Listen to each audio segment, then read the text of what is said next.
Hi, I'm Tim. Welcome to Watchbox, and thanks for logging on. If you love this watch, email me, tmosso@thewatchbox.com. It's in the description below. It is your purchase and pricing email question line direct to me for your questions about purchasing this or pricing out any watch you see on any Watchbox platform. Email tmosso@thewatchbox.com for pricing.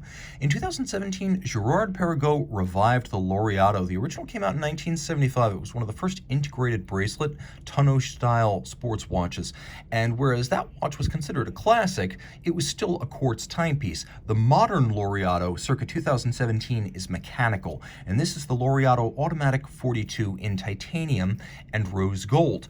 42 millimeters in diameter, the watch is 11.1 millimeters thick, 49.1 millimeters from lug to lug, and then this end link you can see in rose gold on each side. You can't compress it any more than this, so the absolute distance across the wrist is 52.8 millimeters. The titanium used is grade 5, which means it's the hard stuff, lighter than steel, but also more scratch resistant. It's the best of both worlds. The tonal contrast between the gray tie and the rose gold is handsome, and you can see on my wrist of 16 centimeters it wears well. It doesn't come anywhere near the edge of my wrist. You'll appreciate that the edges of the case are arced down, so a wrist as small as 14.5 centimeters circumference can wear this watch well, and you can see it's low enough to fit underneath a dress cuff.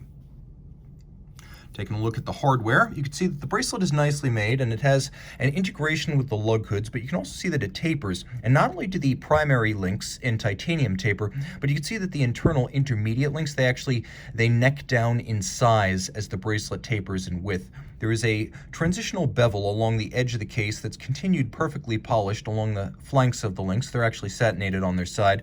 The underside showing big enough gaps to vent the wrist and avoid pinching skin or pulling hair. GP knows how to make a bracelet. And then the removable links are fixed by screws. No pin sleeves here. That's the way a bracelet should be built. The clasp, which you can see is stainless steel. It's the only steel part of the watch.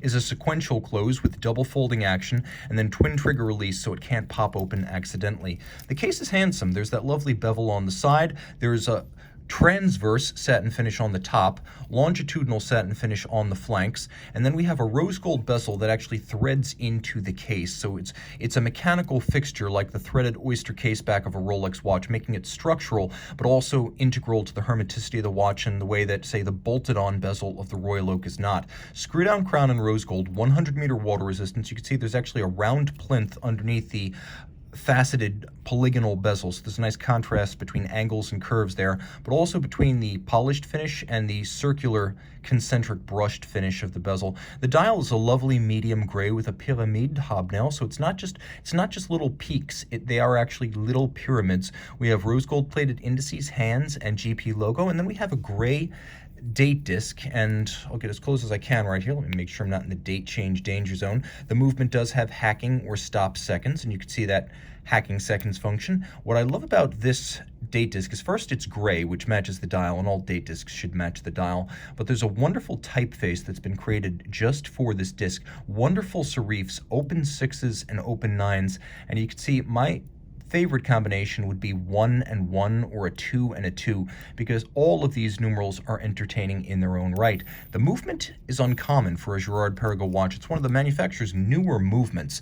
The GP 1800, it has a 54-hour power reserve compared to the 46 of the old 3300. It's also a bigger movement to better fill the case back. It beats away at 8 beats per second. It pivots on 28 joules, hacking, quick set, and of course it's nicely finished as the bevels are impressive. They are started mechanically but then finished by hand, which means they have a nice rounded mirrored finish. You have circular Côte de Genève on the rotor, linear Côte de Genève on the bridges, black polished screw heads, and then engine turning on the base plate with satination on the wheels.